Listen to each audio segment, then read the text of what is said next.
Hey, Mike, what do Kelly Slater and PT have in common? I don't know. They're both world champs? Nope, they both own Endless Summer box set. Oh my God, rad. You guys, you can get it too. The link's in the show notes.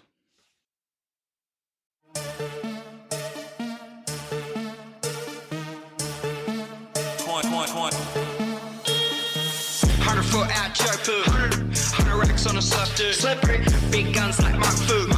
Trap jumping like a kangaroo. 100 foot out. Hey everybody, welcome to the QuiverCast, where we chat with surfers from all around the world, from all walks of life, and we get their story. Find us at www.thequivercast.com. I am Mike, your host. Let's get into the show. Hello, everybody. This is Mike here with the QuiverCast, and I got a super special guest in Southern California. I got Tag Gasparian. How are you doing, Tag? I'm good. How are you, Mike? Good, good. So you've been a long-time surfer. Like pretty much you started off young in Laguna, right? Yeah, Laguna Beach. I started kind of late, like 14. Oh, you were 14? 13. Okay. All right. Did you grow up in Laguna Beach? Yeah, I was born in Hollywood, and then 2 years later, we moved to Laguna Beach because my dad was an artist and my mom, and they were in the Laguna Beach Art Festival and the Pageant of Masters and all that stuff. Right, and that's super fascinating. So let's talk about your parents. They moved to Laguna probably when it wasn't nothing like it is today. Yeah, it was a lot nicer. How do you mean? It was like one of the best places I could think of to grow up as a kid. There was so much to do, and it was just laid back. It was like a hippie surf art town. Okay. Not like money like it is today. No, now it's all rich people moved in there. Do you think that changed the dynamics of it? It still looks the same, but Okay. the people aren't the same. But there's more houses now, maybe? Yeah, there's a lot more houses. At 14, what inspired you to get aboard and try surfing? Well, I did everything before that. That's why I probably got into it late. Okay. I was skateboarding down all the giant hills in Laguna. Giant hills. And I was skimboarding, and I was body surfing, doing tons of stuff like that at the beach. Were you familiar with the ocean then? Yeah, I was in the ocean every day, skin diving, Okay. you name it. What streets? Pretty much everywhere. Really? Okay. What was the local like area you'd get on the water? Well, I grew up on Diamond Street, Okay. which is like pretty much in the middle of Laguna, I think. But Okay. and then just explored everywhere along the whole coast. Do you have friends like you guys are all just screwing off over there? Just I had a big group. We all learned how to surf together. It was cool. I had like 6 buddies. okay. Do you remember those names? Are those guys still around?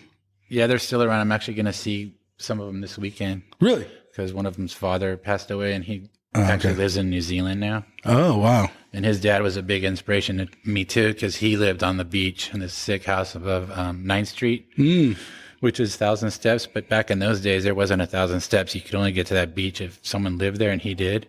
And it was a nude beach. Really? So was it a private staircase to get down there? How did you get down there? Yeah, it was a private staircase, and some of the richer people had like escalators down to the sand. No way. Yeah, Like legit?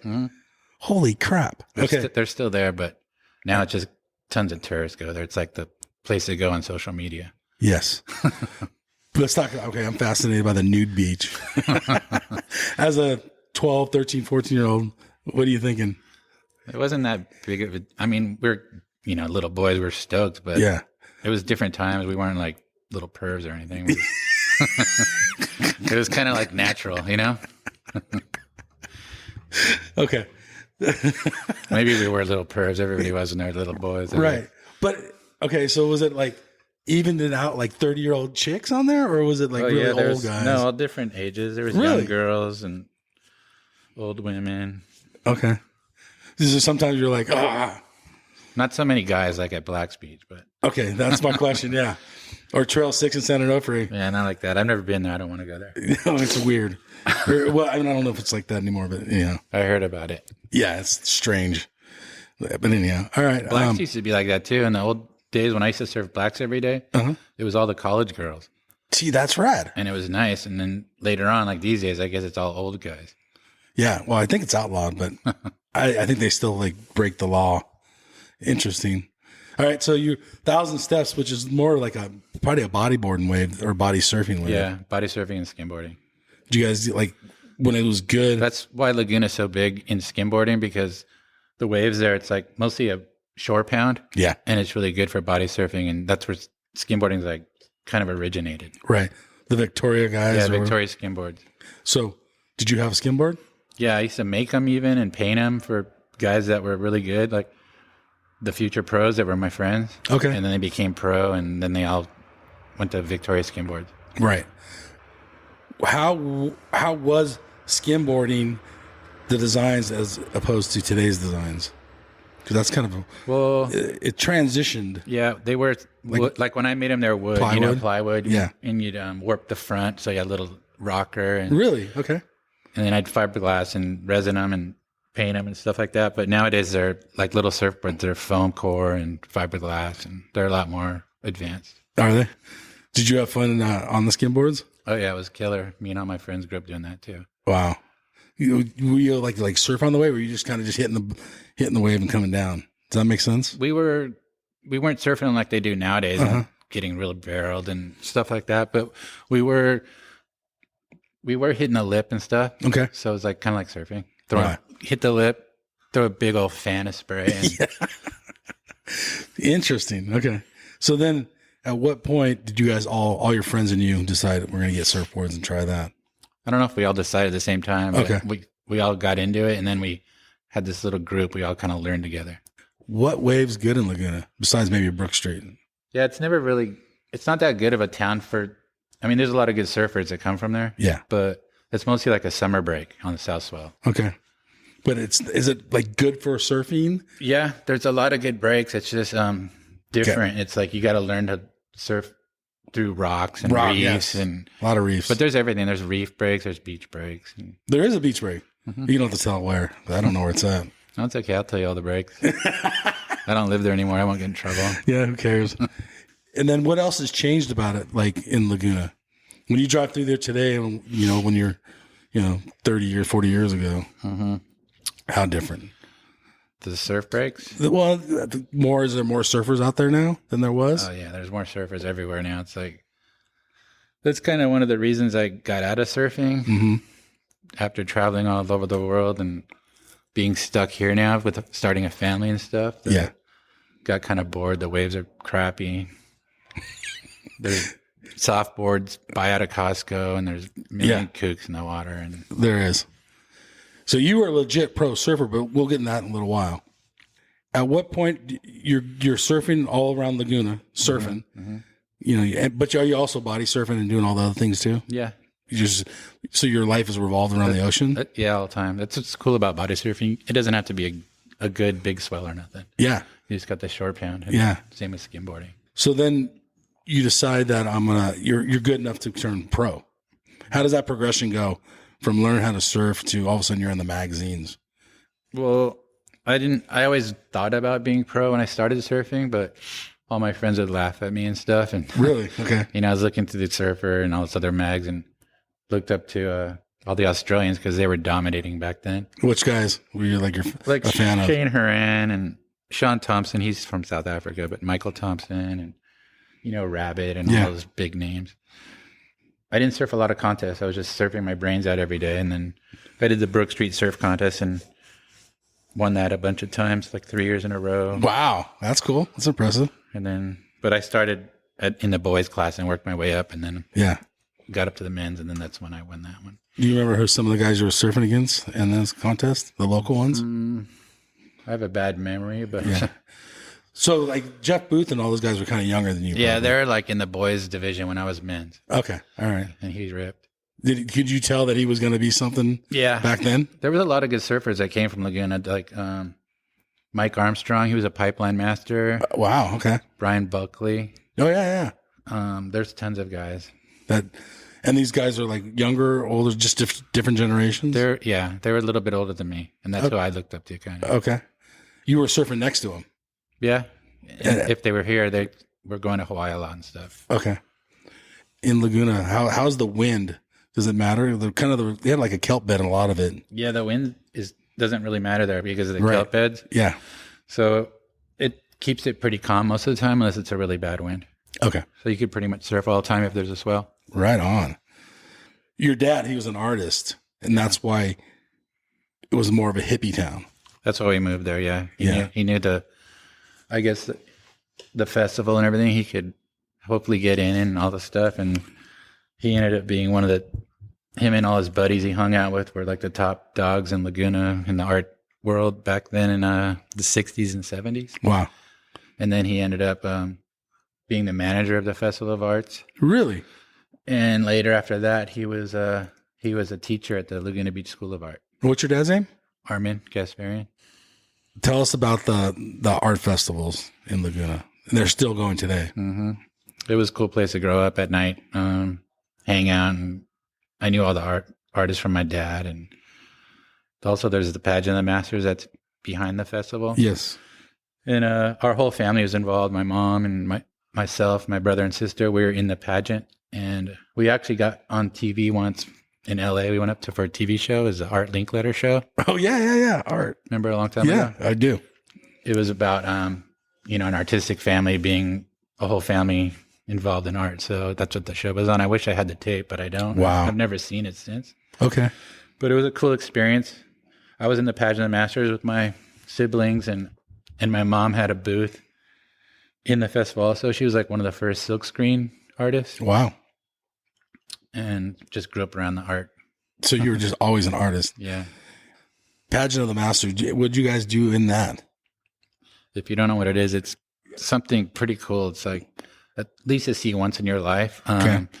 It's like a huge stage up against this hill. It's a nice setting, and it looks like a giant painting from the old days of famous artists. But yeah, it's actually us people with the backdrop behind us, and we look. You stay still for so many minutes, and it looks just like the painting from the old days that's famous. Painting. Wow. And then they have people with makeup all over their bodies too that are standing on the sides of the people and stuff in the audience, and they look like statues, and it's pretty cool. Yeah, it's different. I've never seen it, but my wife, I mean, everyone has. People come from all around the world to witness this, right? Yeah, it's famous. Yeah, super famous.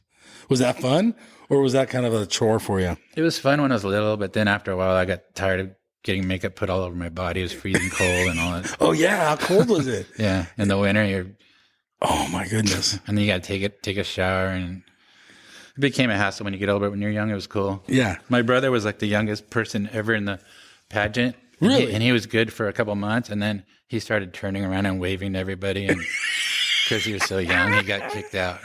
Oh, that's so funny. Is your family, any of the family still live in Laguna, or they've all left? No, we've all left. Are you?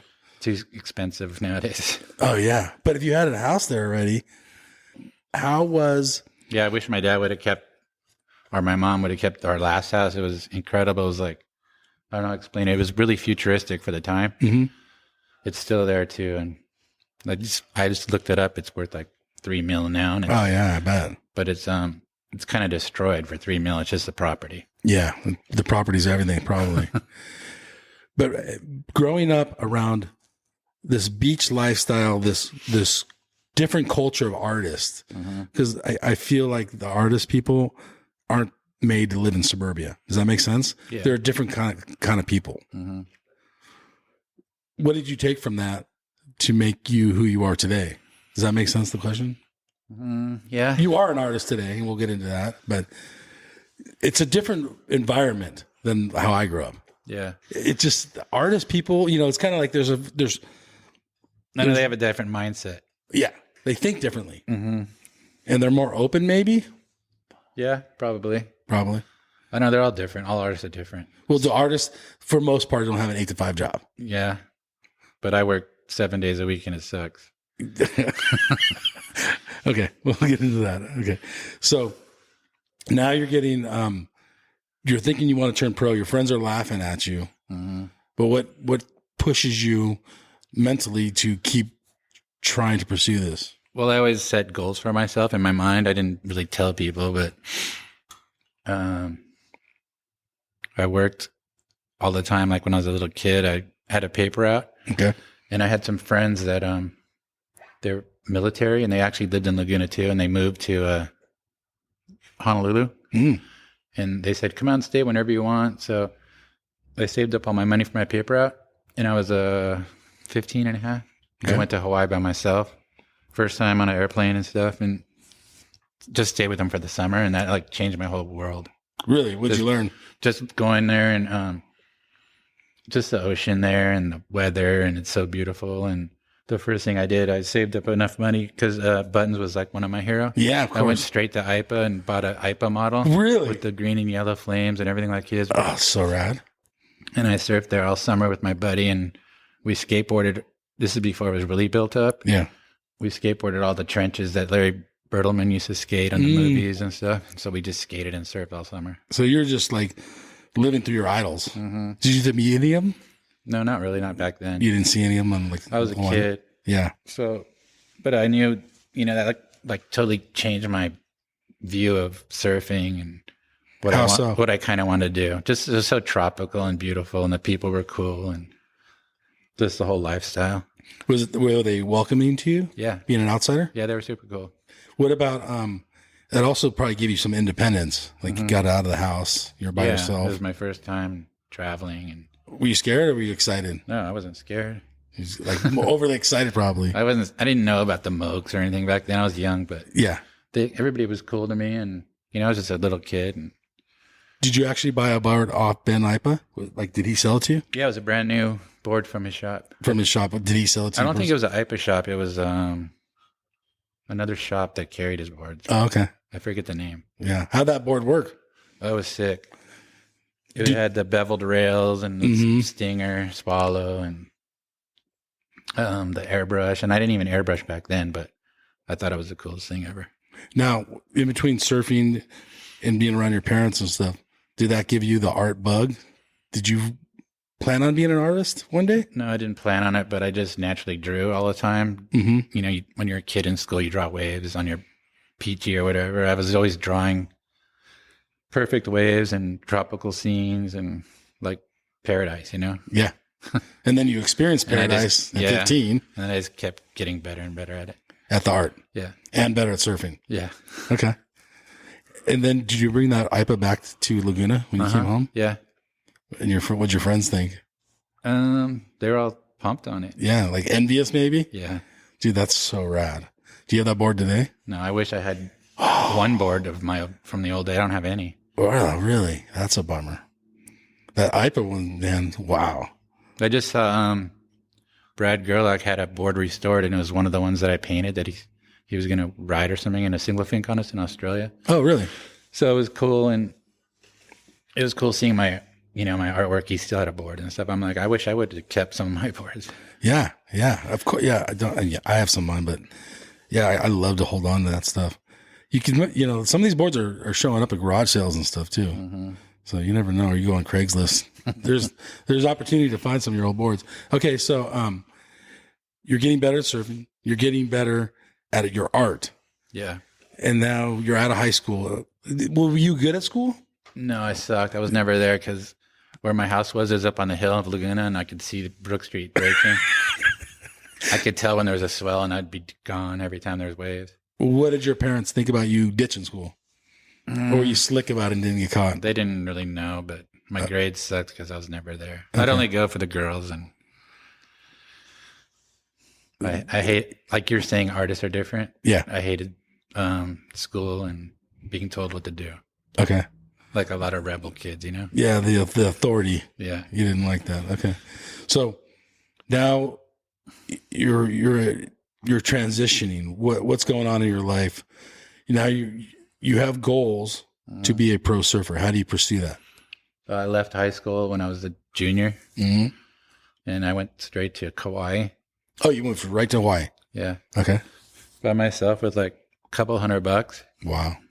Just went for it. Mm-hmm. And I went to Kauai. I'd never been to that island. But I didn't have a car or anything. I didn't know what to do. And I was stuck in Lahui, there's no surf right there. Okay.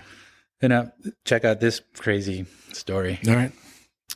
I was looking for a job there so I could survive, looking in the newspaper. And there was a help wanted ad on the other side of the island, the South Shore. Yep. Poipu. And I hitchhiked all the way there. It was for construction, building a house. And I get to the finally get to the property, it took all day to get there. Walking, hitchhiking, running, whatever. Yeah. And I get to the land, and this old guy was there. I'm like, he looks familiar. Yeah. And he noticed me, and he's like, Tag, is that you? And I'm like, yeah. Is that Mr. Amneas? I grew up with his son in Laguna Beach. Oh, wow. And okay. they're building a multi-million-dollar house right on the water by Spouting Horn. Wow.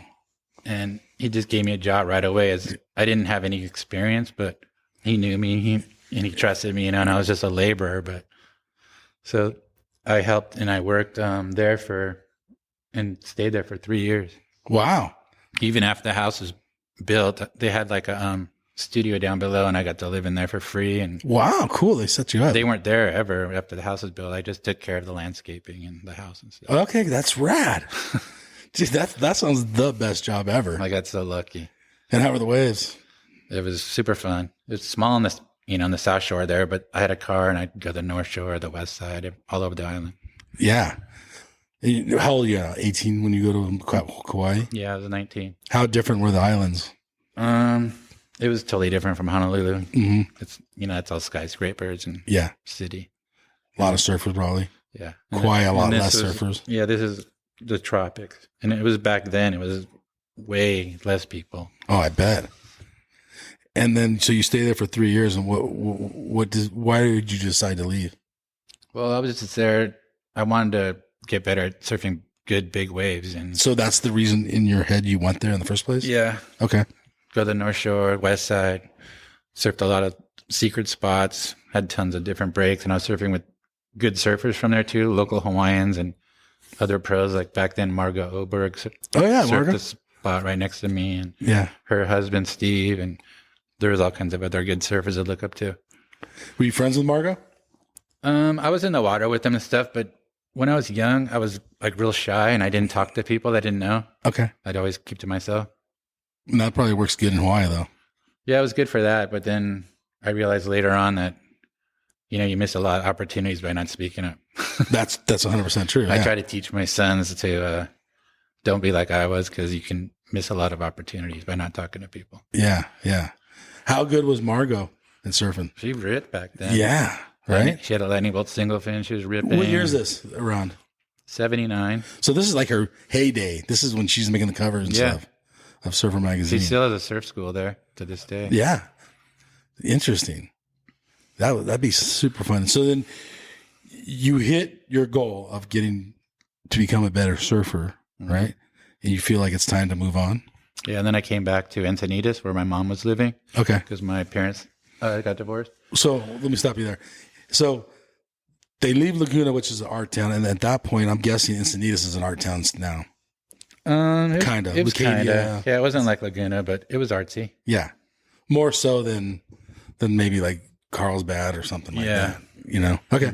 So you go to Encinitas. It was a good place to go to. The surf was a lot of good surf spots. Yeah. Along the campground and Swamis. Tons of places. Yeah, Swami's, I was there every day in the winter. And then in the summer, I was at D Street and Seaside. Okay. Yeah, Seaside always has a wave. Yeah. Some sort of surfable wave. But I was going all over the place. I'd go to Oceanside, Carlsbad, wherever Yeah. there's waves. I'd blacks. And did you get a job at this point? We didn't have Surfline and No surf on. No. cell phones back then, so you just Is have this to before drive. 976 surf? Yeah. Or is it like, yeah, that's You before just that? have to get in your car and drive down the coast and find the best spot, Yeah. Yeah. Kids have no clue. No cam. They have it easy now. Yeah, it's so easy now. It also makes you like not go and look at the waves. And sometimes the waves are better than it looks. Yeah. Okay. I used to paddle out every day. It didn't matter if it was flat or blown out. It was still exercise and good to be in the ocean. Would you think it was an addiction or was it more for fun?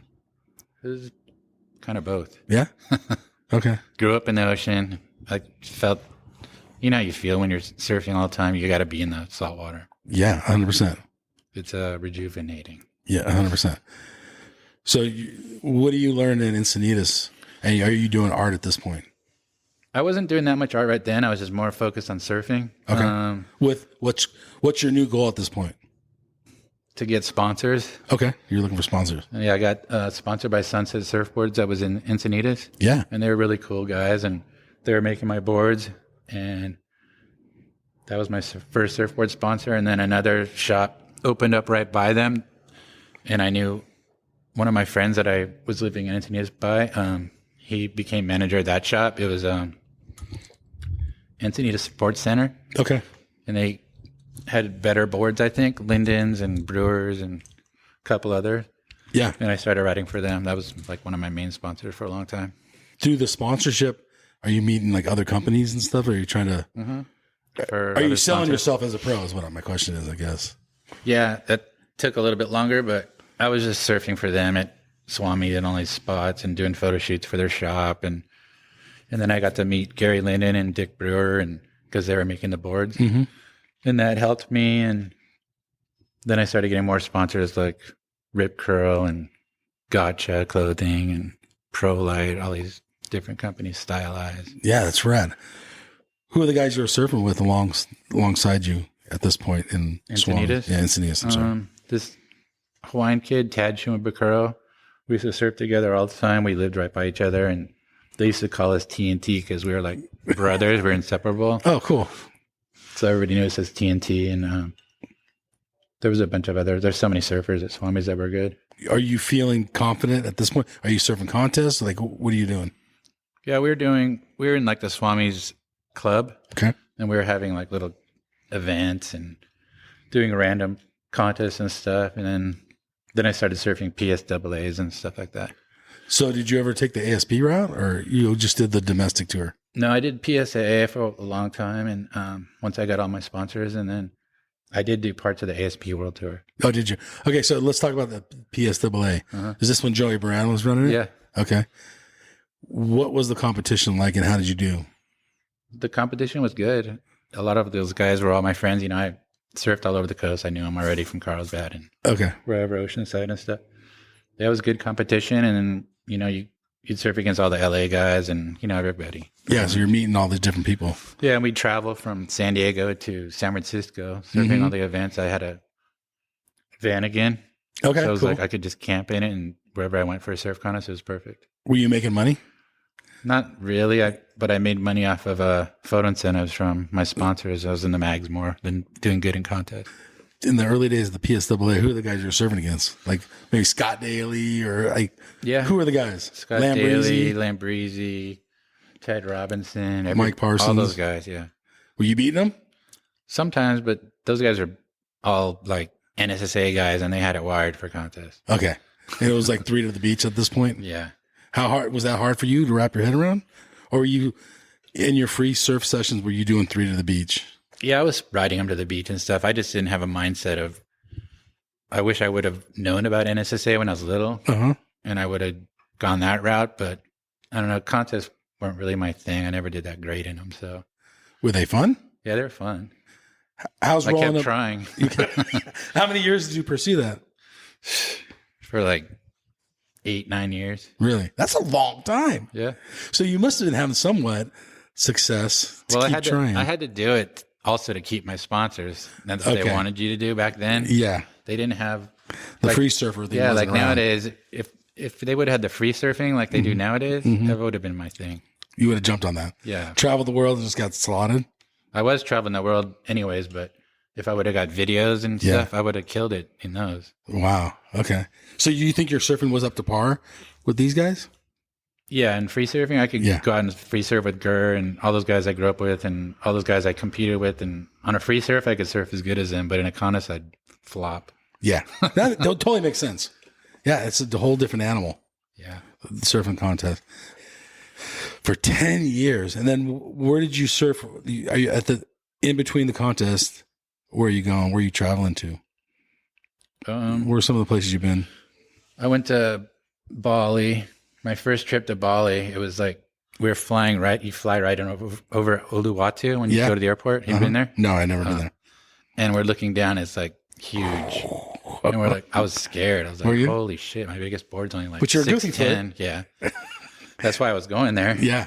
And then the next morning we went there and nobody's even paddling out because it was like 15 foot. What year is this?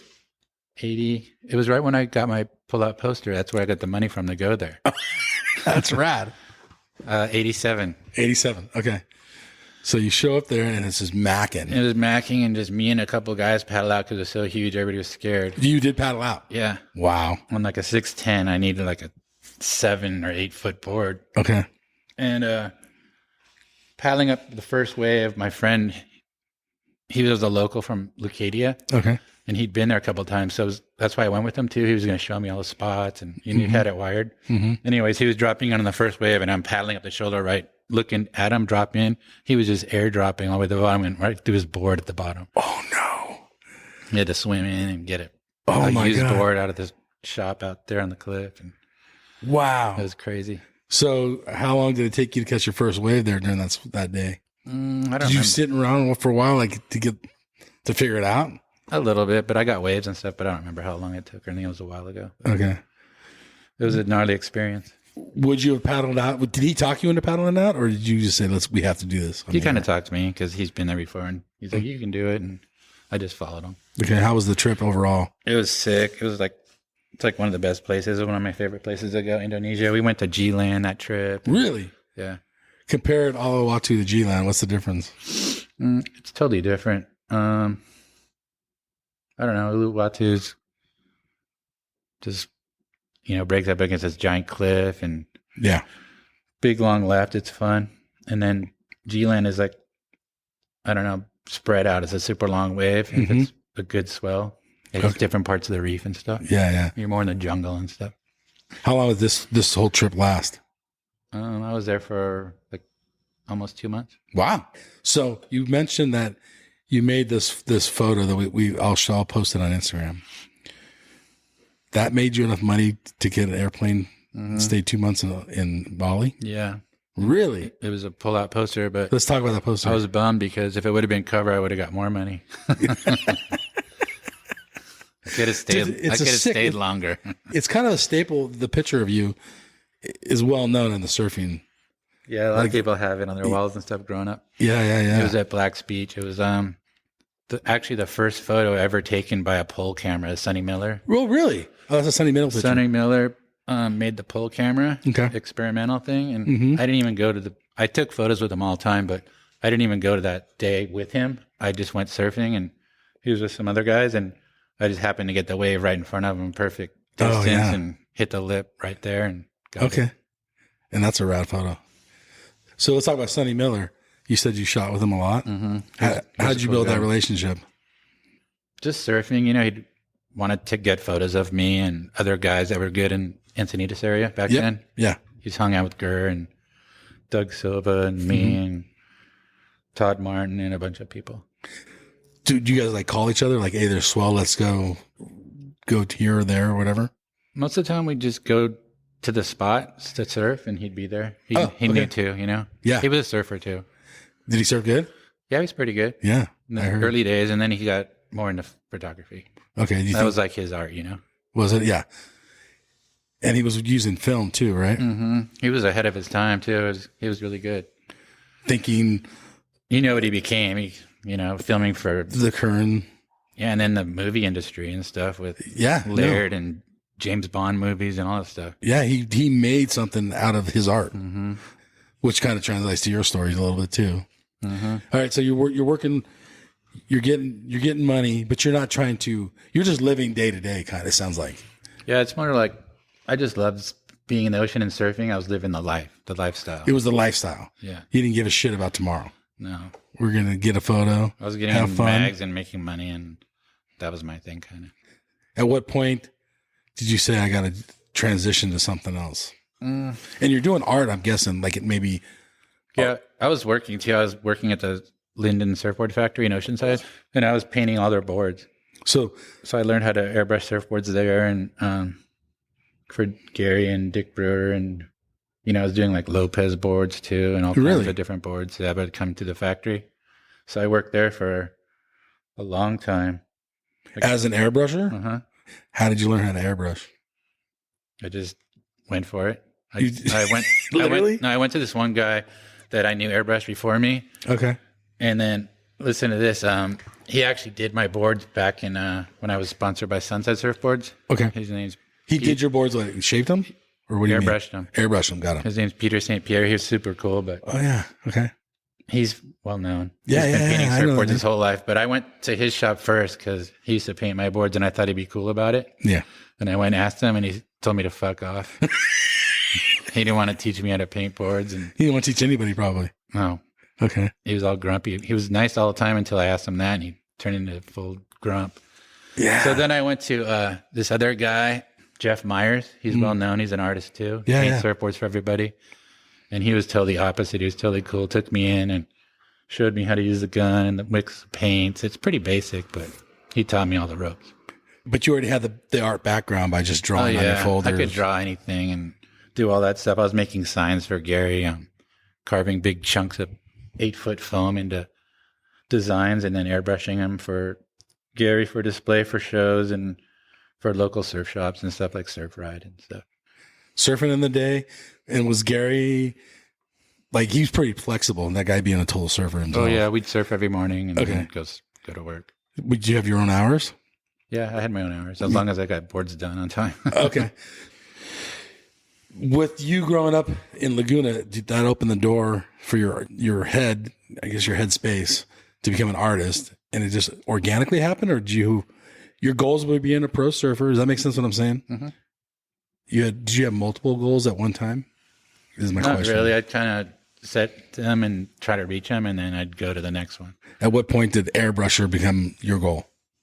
That really wasn't a goal, but it was my art, and it was a good job, and it paid the bills, and then So it was about money. and I could surf at the same time. You're keeping the lifestyle going. Yeah, Were you doing contests at that point too? I was doing them at that time too. So Gary would be like, "Okay, I'll see you next weekend. Yeah, You go to Ocean Beach or whatever." I had the weekends off. Yeah. Okay, cool.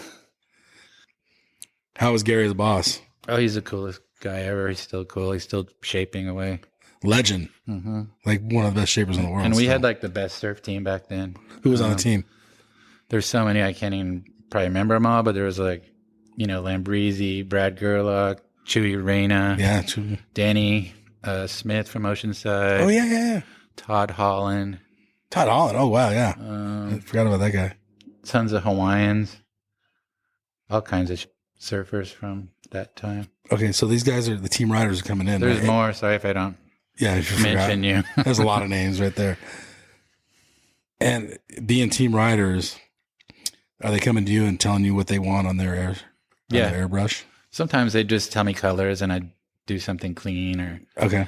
with Gerlach, it was different. He always had like an idea. He'd like sketch something up, and we're always coming up with something different for him to stand out. He always wanted to stand out. He wanted bright colors and stuff Yeah. for contests. Yeah, rock star guy. And he's like a rock star. So I still have those. I have pictures of his boards I can show you in one of my portfolios. It's pretty cool. Okay. And like a lot of those boards became pretty famous because of the designs we did. Yeah, 100%. And then what like Todd Holland? What, was he pretty open, pretty generic, or did he want? He just had like, usually his boards were yellow with orange rails. Or red Yeah, I remember rails. that. That's Yeah. what I can picture in my head. Let's talk about Gerlach for a minute. Mm-hmm. He was, I would say, him and Martin Potter kind of on the rock star surf thing going. Yeah. Right. And I think they even had a rivalry Yeah. partially. But your airbrushes on his boards, do you think that helped make him give him that image? It probably helped a little, but he was a talented surfer. Oh, total talent. Yeah, He was not like- taken away from that at He all. was like a rock star actor, comedian. Funny as hell. Yeah. He made himself, but That's true. he had to have that look, And you helped. Yeah.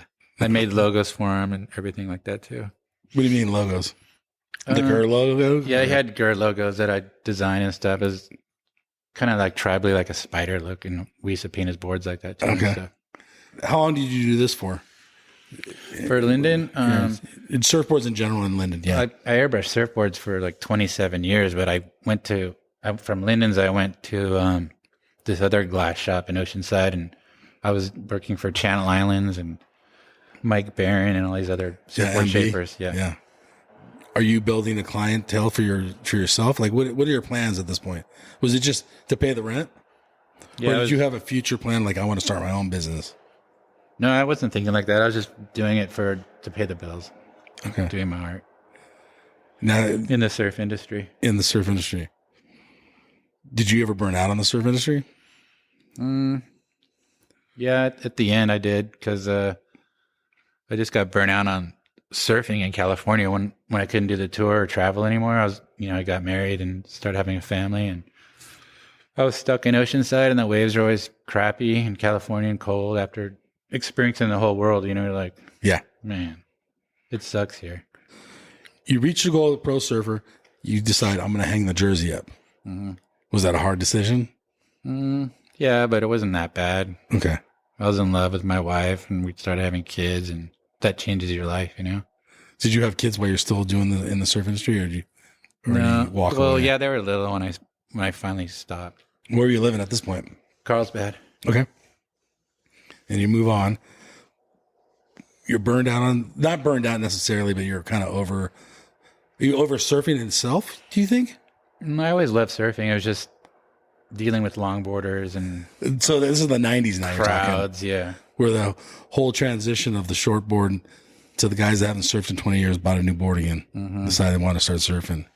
Yeah, and just dealing with crowded spots all the time and stuff like that in cold weather. And So did you find yourself just surfing less and less? yeah, and then I never rode motocross really, but Yeah.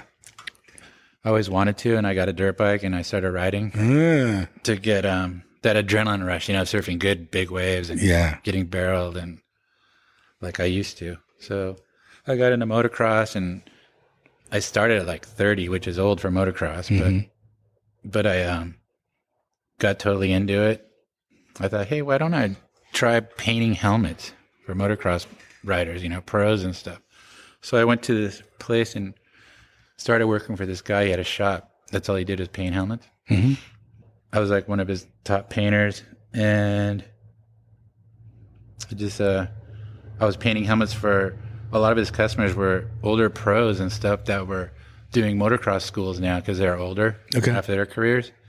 So I was taking all these motocross schools from them, and it helped me get better faster. And I kept doing that. And then when I had my boys, I have 2 sons, they got into motocross with me, and we were racing and riding 3 days a week. And that just pulled you further and further away from the ocean? Yeah. And then we moved to Temecula, which is like the hub for motocross back then. 100%. That's where all the pro motocrossers, a lot of them live, and they still do. And then I started my own business painting helmets.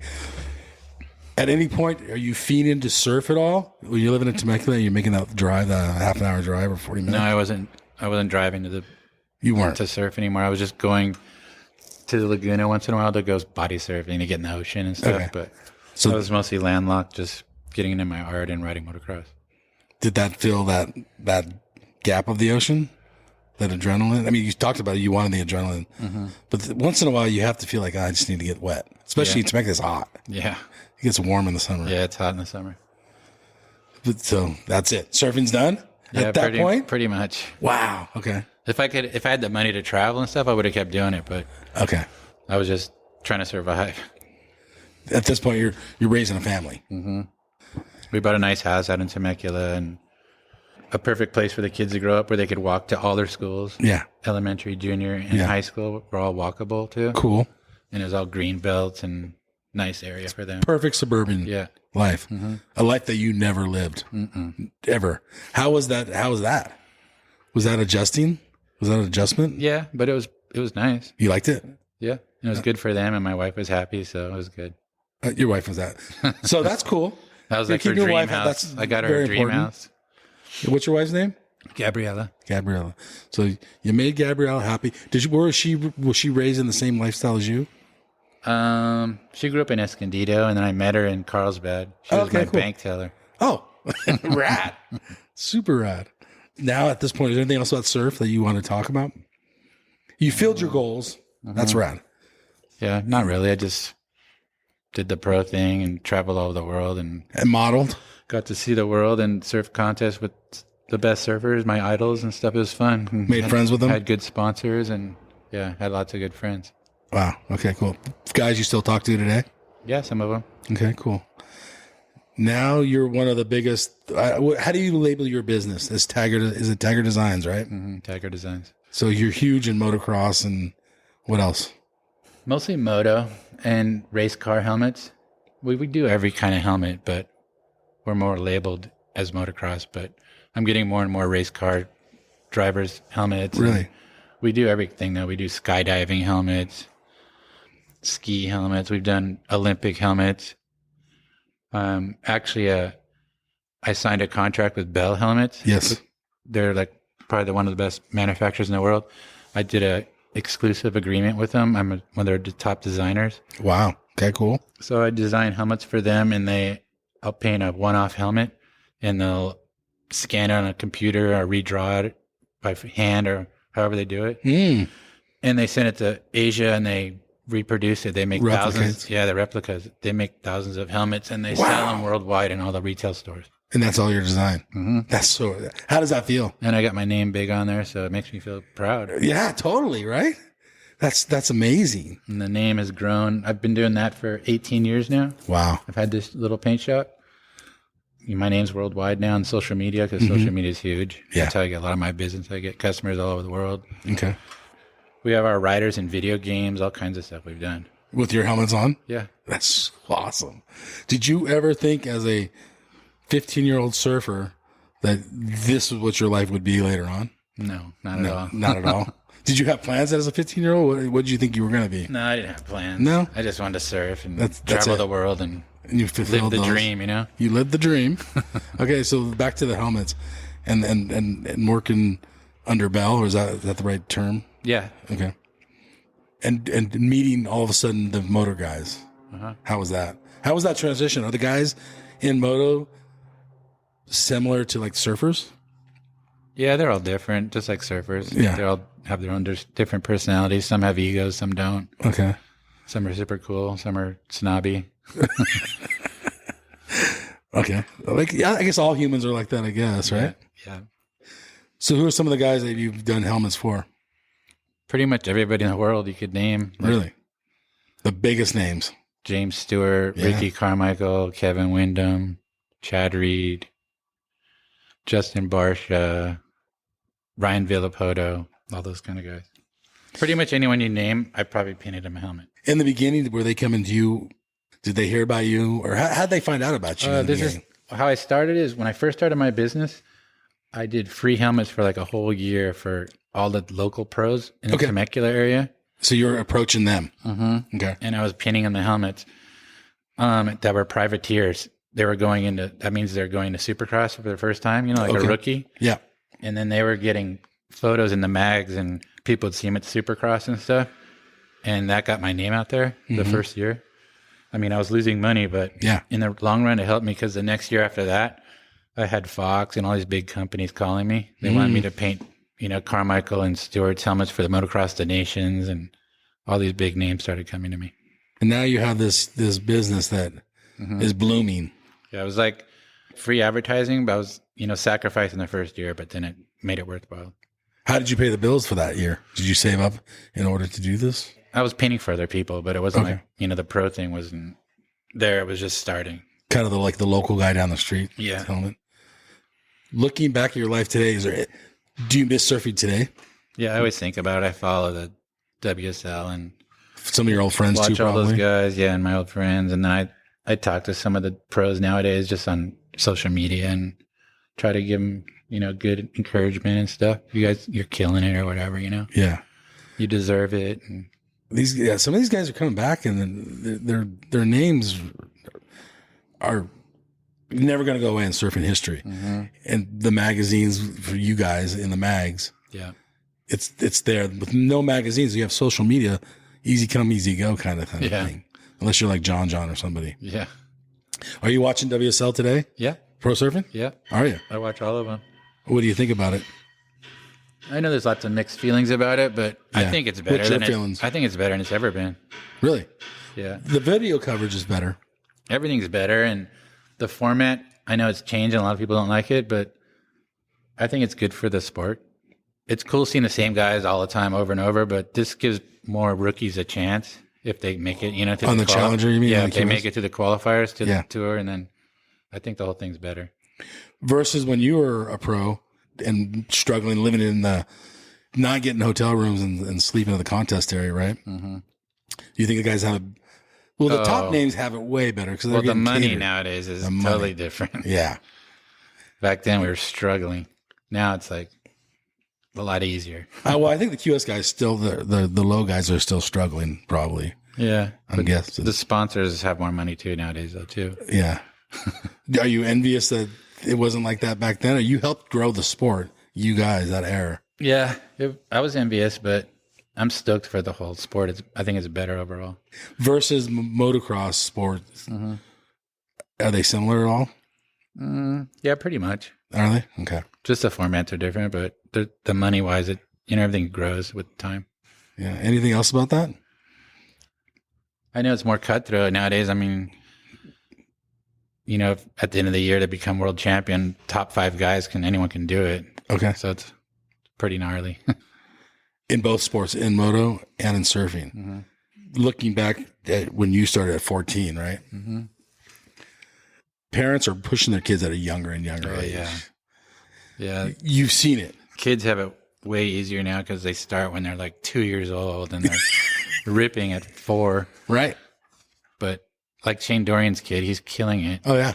Yeah, Jackson Dorian. How old is he now? Like 15? I think so. He's young. He's a teenager. Yeah, and he's really good. And then there's other kids that are even younger that are ripping, Yeah. There's so many good guys. I can't even mention them all, but yeah, they're starting so young and they have sponsors and everything's paid for already. And right. It's totally different. Is it the same in motor too? The little kids? It's because of social media too. You think so? Yeah. All that stuff helps. What about the little kids in moto? Are they having the same? Moto's actually a little harder. Is it? Yeah. They get sponsors and stuff, but and motocross is dangerous. Dangerous and it's expensive. Yeah. Expensive. And most of those people in motocross have money to start with. Do you think you have to have money? You have to have bikes. You got to have transportation to get to all the races. And it's not like surfing. You just have a board and go to the beach, Right. It's affordable. Semi-affordable.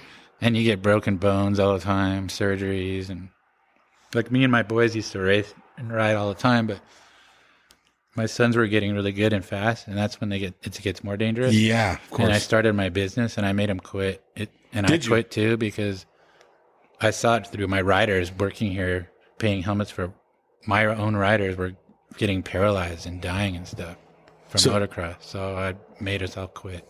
Do you still go out and ride? And just like no, I don't even do it anymore at all because I have so much work. I got to be here all the time working.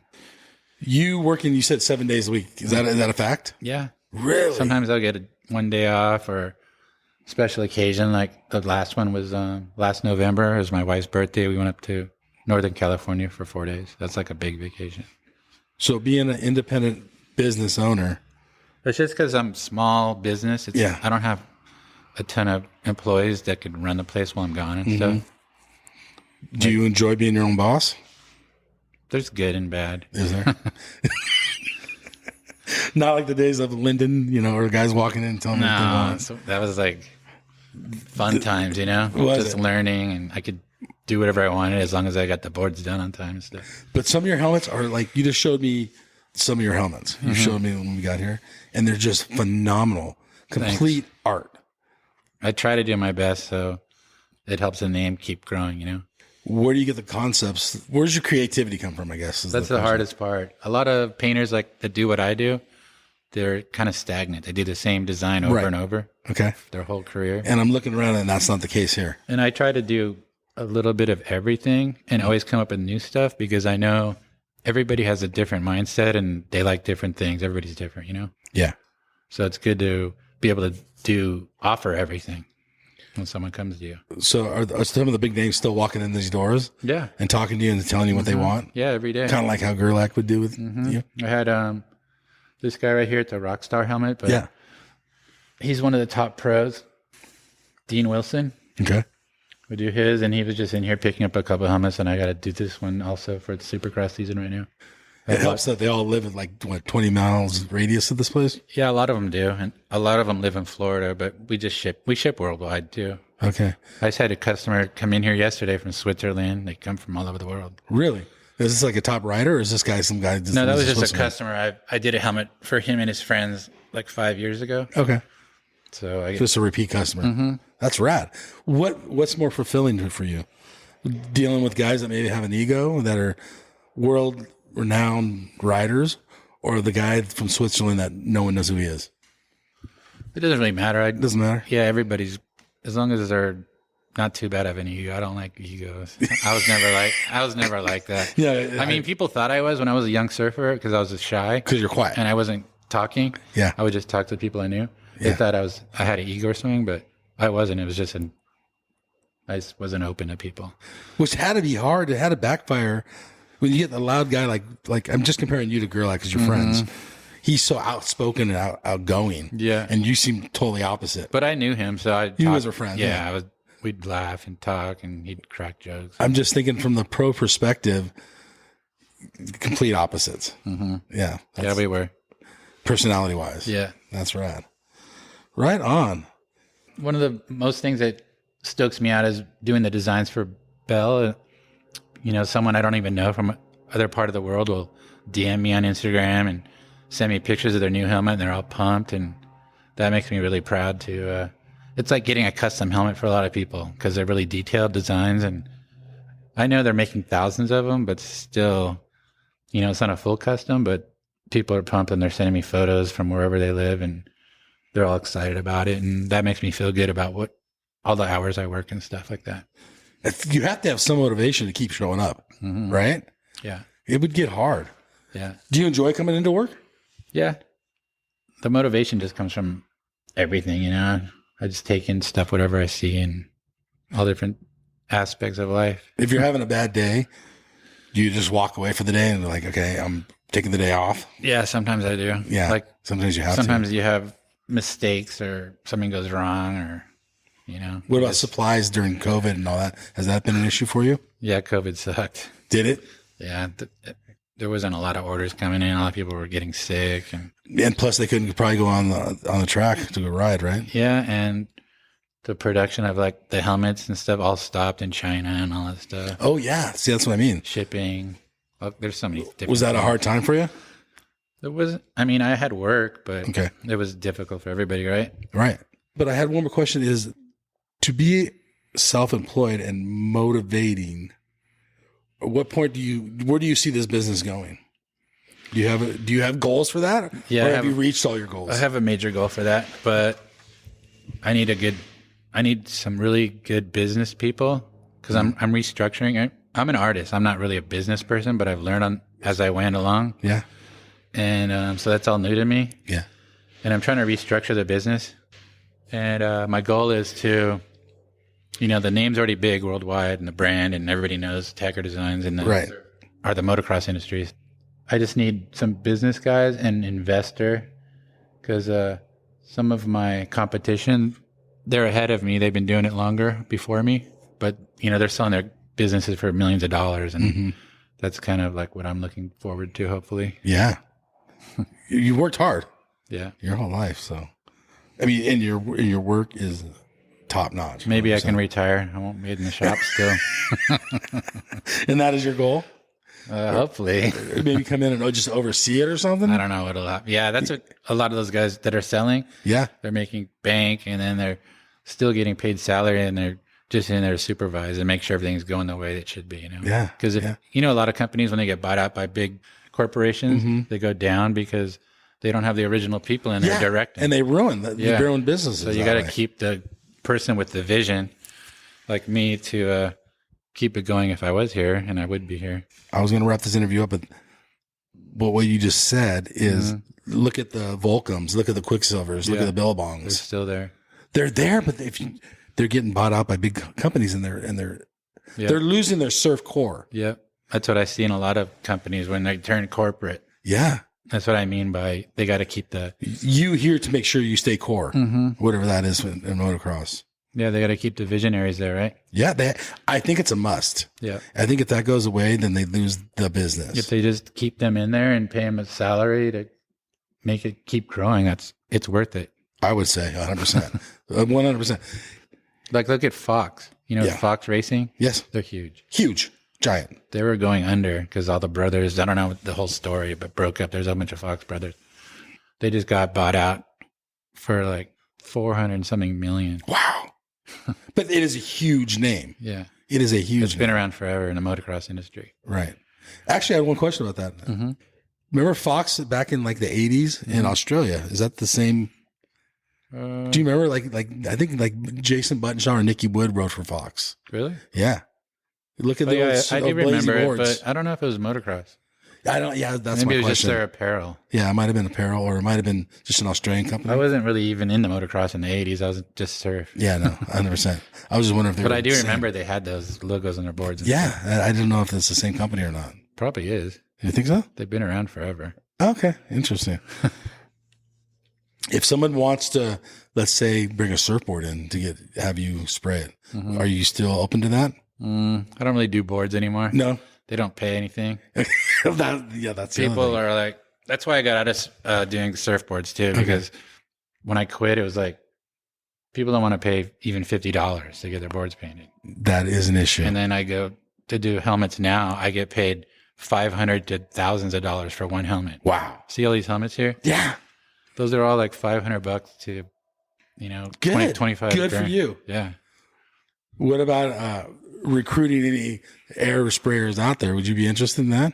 Oh, I'm always looking for help, but it's like a lost art. It's hard to find people that do what I do nowadays. Have you went looking in the surf industry to see if some of those guys wanted to transition? I tried, but Really? it's like you said, artists are a different breed. Yeah, they are. And I don't know, it's hard for them to even to work for someone like you said. Yeah. And there's all these conflicts. Yeah, there is. I've tried.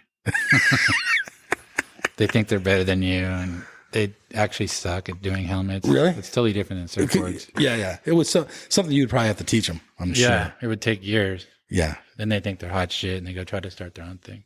Well, fair enough. All right, everybody. This is Mike and Tag, and we are out of here. Thank you guys for joining us. See ya. 100 foot out choke food. 100 racks on a surf dude. Slippery, big guns like Mark Food. Trap jumping like a kangaroo. 100 foot out choke food. 100 racks on a surf dude. Slippery, big guns like Mark Food. Trap jumping like a kangaroo. You know we don't fuck with no kooks. Your boo on my didgeridoo. They calling me dude. I'm stacking the loot. I'm ripping your chick in the coop.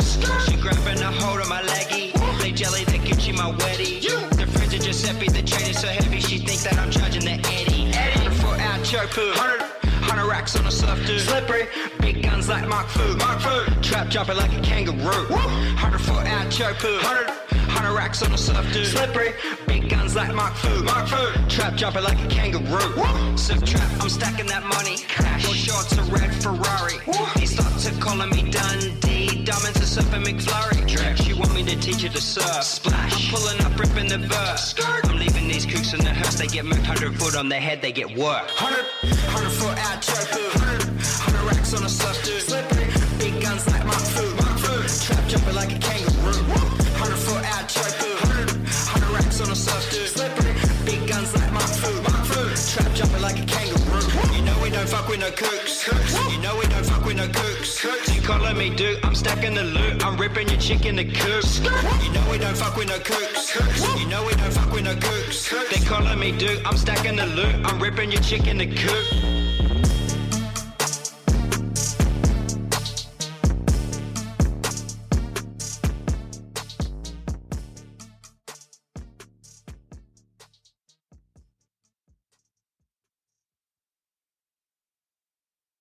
Hey, you guys, Endless Summer box set. This thing is legit. It's authentic, numbered certificate in it. It has a 5-frame film strip from the original print. You will literally own a piece of history. It has a specially minted bronze medallion. Dude, that thing's sick. Okay, there's so much more here. Go to the show notes. There's a link on there. Go check this piece of history out. This thing's rad. Seriously. Smithsonian American History Museum has it. It took 4 years of research with 3.5 in production, all hand assembled. This thing's rad. There's so much to this awesome box set. Remastered DVD, sharper images than the original film, but dude, this thing's so sick. Link in the show notes.